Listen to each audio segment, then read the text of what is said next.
Nakipagbardagulan ang member ng SB19 na si Josh Cullen sa mga basher matapos niyang murahin ang mga taong sangkot sa malawakang korupsyon sa bansa.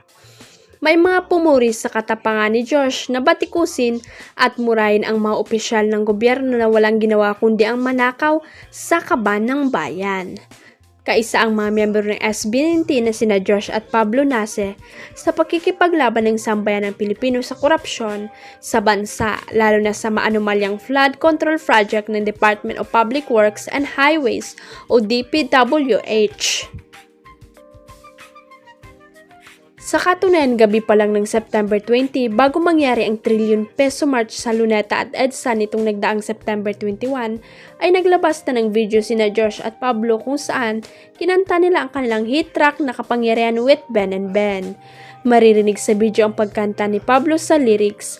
Akala nyo ba ang kapangyarihan ay nasa inyo, pero sa halip na sundan ito ni Josh ng original lyrics na Sino ba kayo, ay pinalitan niya ito ng mga ina nyo. Nilagyan nila ng caption ng video ng ninanakawan nyo kami tapos gusto magpigil at maging mabait pa rin.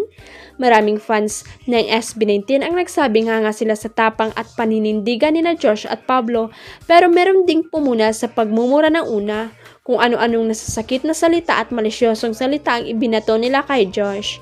Pero sa halip na manahimik, bumiltan sila ng binata sa pamamagitan ng pagsagot sa comment section ng kanyang Facebook post.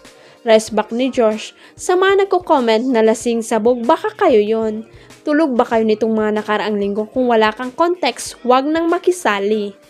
Minsan lang kami magsalita, pigil pa nga, word nyo na sa Pinas na issue dinadala nyo pa rin sa inyo. Don't mock people who actually care about what's happening in our country. Anya.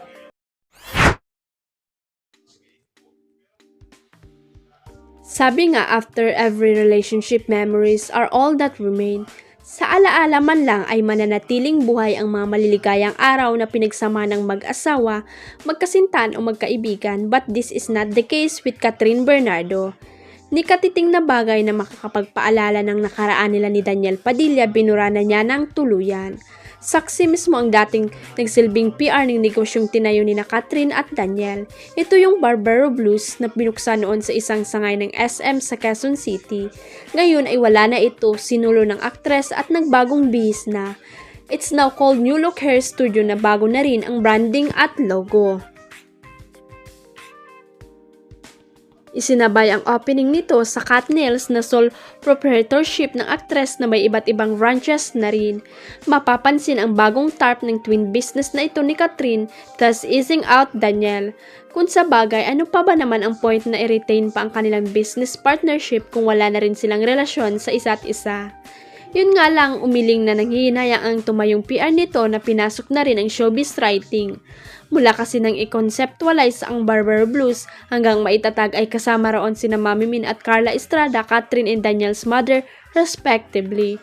True to a line of a Barbara Streisand song, some good things never last. Huwag kalimutang i-click ang subscribe button at i-ring ang notification bell para sa latest at legit chika updates.